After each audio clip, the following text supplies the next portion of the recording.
l'IDPS, viva, viva, viva, viva. Tshisekedi, héros national, père de la démocratie en République démocratique du Congo. Félix Tshisekedi, chef de l'État. Béton, béton, béton, bic rouge, aigle. Merci beaucoup, chers combattants, chers Congolais. Lelo, Nazaki na posa, na partagé na bino éveil patriotique. Oyo ezali concerné la politique interne de l'IDPS. Déjà, alerte générale. Je suis ici en train de réveiller les combattants qui continuent à dormir alors que l'avenir de leur parti commence à devenir de plus en plus incertain. Je voulais seulement dire que tous nous savons que avant, c'est-à-dire à l'époque de Mobutu, l'IDPS était dans la révolution, l'objectif était de conquérir les pouvoirs. Au Burundi, de fragiliser le régime à Mobutu, c'est grâce à l'IDPS qu'aujourd'hui, nous parlons de multipartisme. Parce qu'à l'époque de Mobutu, nous avons fonctionné dans le système de parti-État. L'IDPS s'est bâti corps et âme, et nous avons obtenu le multipartisme. Vous voyez, Kabila est venu, le père, le parti, il a été assassiné. Et aujourd'hui, après plutôt Kabila le père, vous voyez comme on a Joseph Kabila. L'IDPS a continué son combat parti, jusqu'à conquérir le pouvoir. Et là, l'IDPS est dans le pouvoir, je crois que c'est déjà une société. Mais, quand on a signé le biso dans le combattant et l'IDPS, que, étant au pouvoir, on ne doit pas fermer, c'est-à-dire croiser les bras si vous voulez, ou bien dormir, dire que non, et si se frotter ma boko, et si l'objectif est atteint, nous sommes au pouvoir, et puis tout ce qui va là. Les Arabes une fois au pouvoir, l'objectif est de changer, comme il faut comment conserver ce pouvoir que nous avons déjà depuis longtemps possible. C'est ça l'objectif principal de l'IDPS en tant que parti au pouvoir d'Amérique. Alors, force est de constater que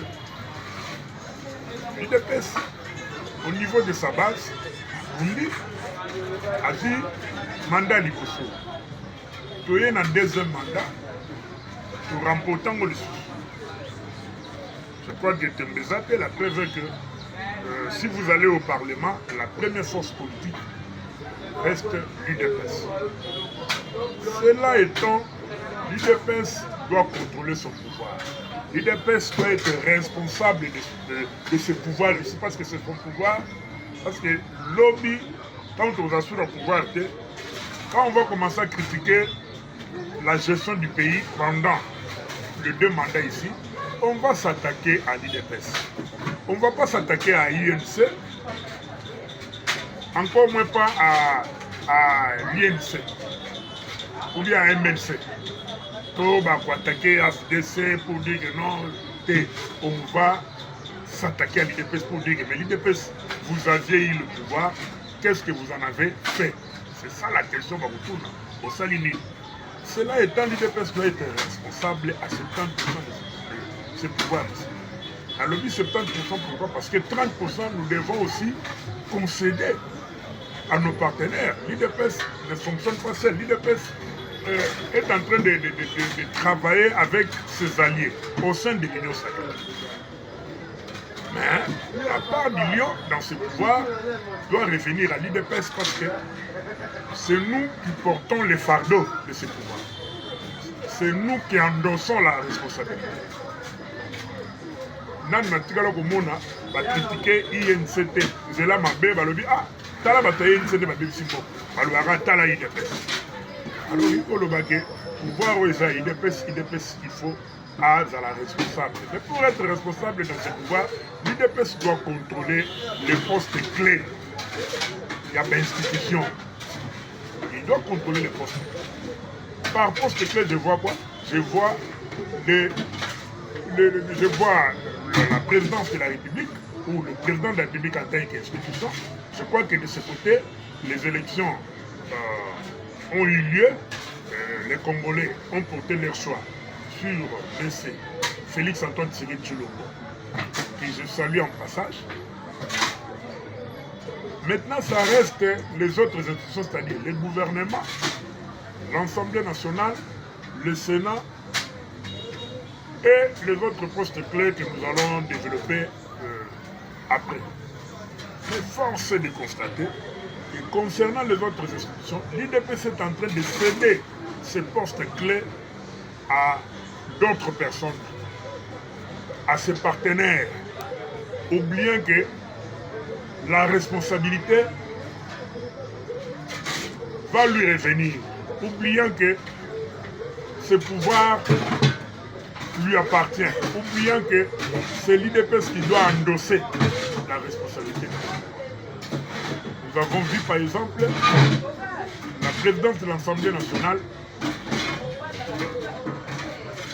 qui a été confiée à M. Vital Kamerhe, qui est notre partenaire, malgré les contestations au sein du parti, mais la hiérarchie a décidé pour M. Vital Kamerhe. Tout ce qui a été, tout mon poste, il y a Premier ministre, on va appeler ça IDPS, tout le monde va appeler un partenaire. Maman, je dis Soumino. Mais Soumino va IDPS. Soumino n'est pas de l'IDPS. Soumino a Yegoya. Quand nous parlons de l'IDPS, ce sont les combattants, ce sont les membres de l'IDPS qui ont lutté à l'époque de l'opposition, qui se sont battus, qui ont risqué leur vie. Qui ont risqué leur vie. Mais Maman Soumino a sali le Konaté. Pendant que nous étions en train de combattre le pouvoir de Kabila, Maman Soumino était dans le pouvoir de Kabila. Mais aujourd'hui, à nos partenaires, nous devons travailler avec nos partenaires. Mais quand ton poste tel que le poste de Premier ministre, en tout cas l'IDPS ne peut pas badiner. Voilà le terme que j'utilise. Akoyi kosala jete ACD yango na mutu moko azali penza Tshisekedi. C'est un poste qui doit appartenir à un Tshisekedi. Confirmé à Yebani, oyo pe mutu akotya tete. Mais tout le monde va faire si on ne sait pas les raisons. Deuxième poste perdu, il y a pas d'institution. L'espoir est égal à Sénat. Mais tout ça, pour quand poste wana IDPS a cédé à mot de sociaux dans M. Samankonde parce que les tickets gagnants pour la présidence à Sénat, pour le bureau à Sénat, et bien déjà à la tête, c'est M. Samankonde, l'ex-premier ministre.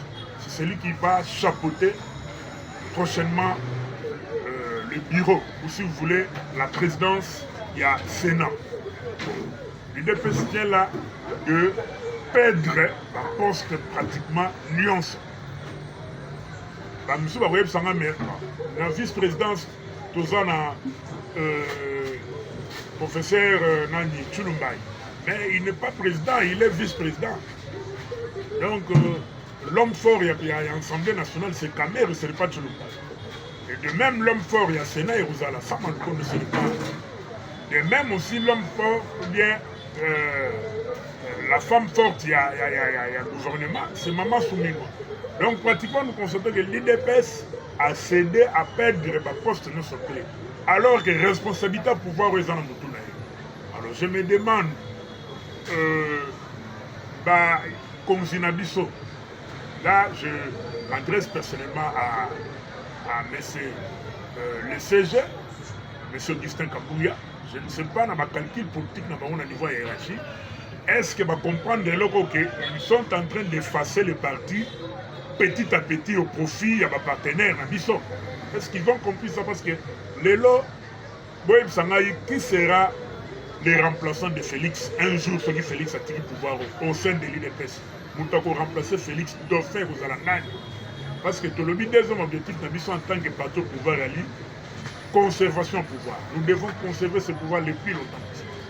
Et maintenant, ce qu'on a dit, pouvoir en haut, to céder quand on a partenaire. Si on a un au sein de l'IDPS, oh, il faut couper que tu es après Fati, il y a à cause de la conduite, à cause de la direction.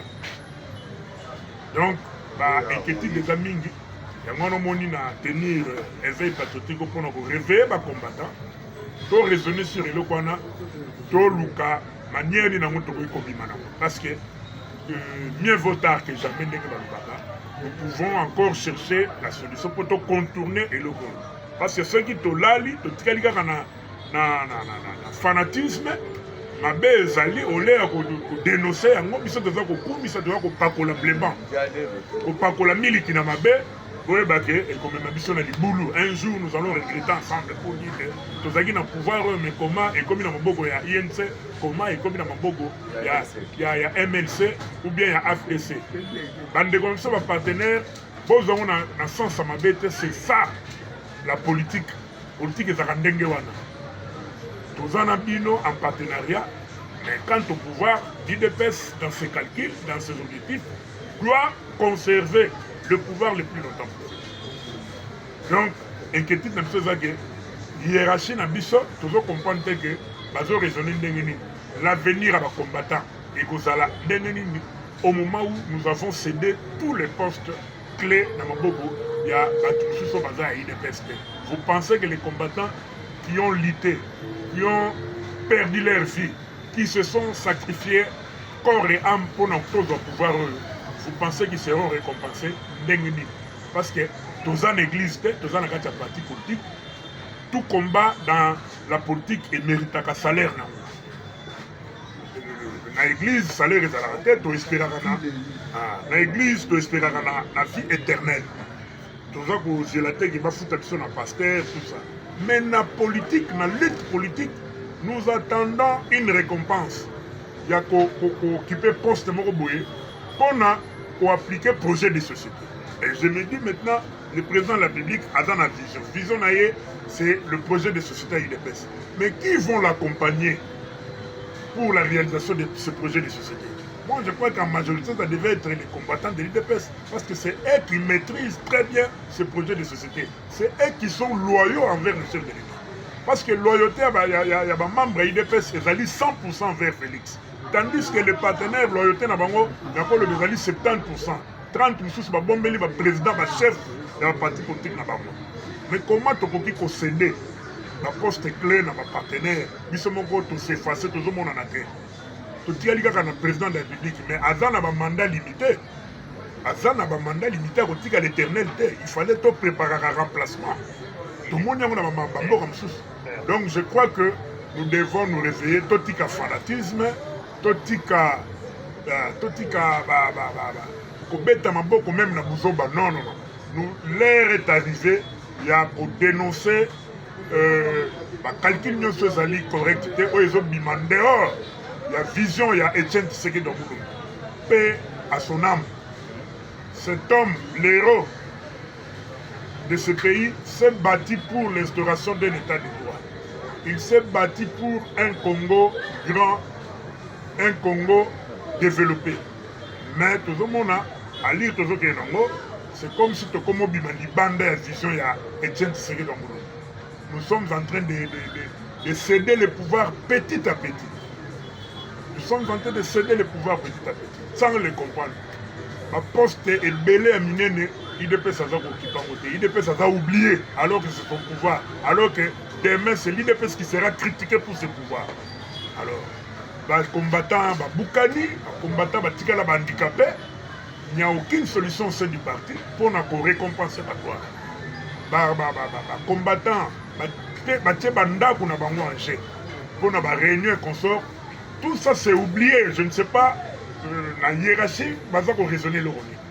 En tout cas, je crois qu'il y a un lobby déjà mingi. Je m'arrête par ici. Prochainement, nous allons encore raisonner ensemble sur comment relever les partis pour rassurer notre avenir. UDPS viva, Viva. viva.